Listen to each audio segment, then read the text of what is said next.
According to Inquirer.net last September 3, 2022, Philippines was named as the fourth top waste generator in Southeast Asia and also one of the top ocean polluters in the world, which shows that we are facing a problem on solid waste management. The COVID-19 pandemic became a great contributor in increasing the solid wastes due to the number of produced healthcare wastes, and use of face masks and other PPEs, as well as the single-use plastics from food deliveries and online shopping. According to the World Bank, the country generates 2.7 million metric tons of plastic waste annually, much of it in the form of unrecyclable, single-use sachets. And estimates 163 million sachets were consumed every day. To put that into an individual perspective, that means that every people in this country's population creates 23.8 kilograms of plastic waste every year.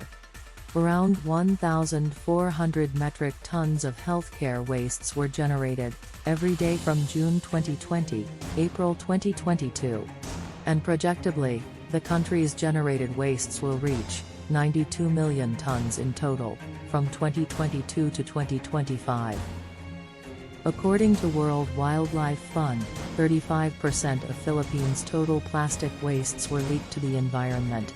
33% were collected and disposed to sanitary landfills, and only 9% of these wastes were recycled. This improper waste disposal directly contributed to global warming and climate change due to the methane emission from the decomposition and/or burning of waste. As students and citizens of this country, we can help to prevent global warming and climate change by practicing waste segregation in our school and at home. But first, what is waste segregation? Waste segregation can be defined as a process of identifying, classifying, dividing and sorting of garbage and waste products in an effort to reduce, reuse and recycle materials.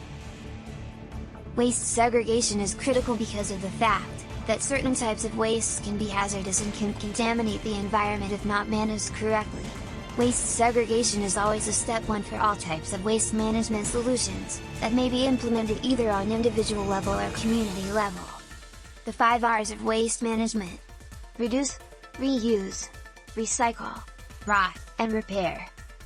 Reduce means letting go of things that are no longer of use, then donating, or selling. It also means only focusing on necessary purchases. Reuse is a method or a practice of using something again. This can be done to use the product for its original purpose or to fulfill a different function. Reusing a product more than one time benefits us as well as the environment. Recycling is one of the key components in the waste management system. It is the process of converting waste materials into new materials and objects. It is the practice of reprocessing and reusing the items in the same or in different form which otherwise could have been discarded as waste. It is important to buy recycled as well as recyclable products in order to reduce the pressure on the environment. Rot, in other words compost. You can do a lot with your food scraps rather than throw them in the waste bin. Compost them, and you'll be creating a nutrient-rich fertilizer you can use in your garden. Repairing your stuff, rather than throwing it away and buying something new, saves natural resources, prevents waste, and cultivates community. The different types of waste: biodegradable or compostable or renewable. These are the wastes that will decompose under natural conditions. The non-biodegradable, non-recyclable, or residuals. These are the wastes that cannot be recycled, or decomposed. On the other hand, recyclables, nare-reciclo, or nabibenta, are wastes that can be retrieved, cleaned, and converted into suitable beneficial use, or for other purposes. The special waste, or household hazardous waste. Hazardous waste and other wastes that require treatment prior to disposal. These wastes, are usually handled separately from other residential and commercial wastes. Special waste are household healthcare waste, particularly disposable face masks, gloves, PPEs, as well as tissues, wipes, and other wastes used by PUIs or PUMs and other sick people. These wastes must be directly disposed in a separate waste bag. Using our knowledge of the 5 R's and different types of waste, we can practice proper waste disposal, and help reducing the number of waste in our environment, starting in our home and school premises. Join us! Practice proper waste disposal. Let's help our Mother Earth combat the global warming and climate change. Share this campaign video to your family and friends to spread awareness. Join Santa Cristina Elementary School and Yeso in their virtual campaign for our environment.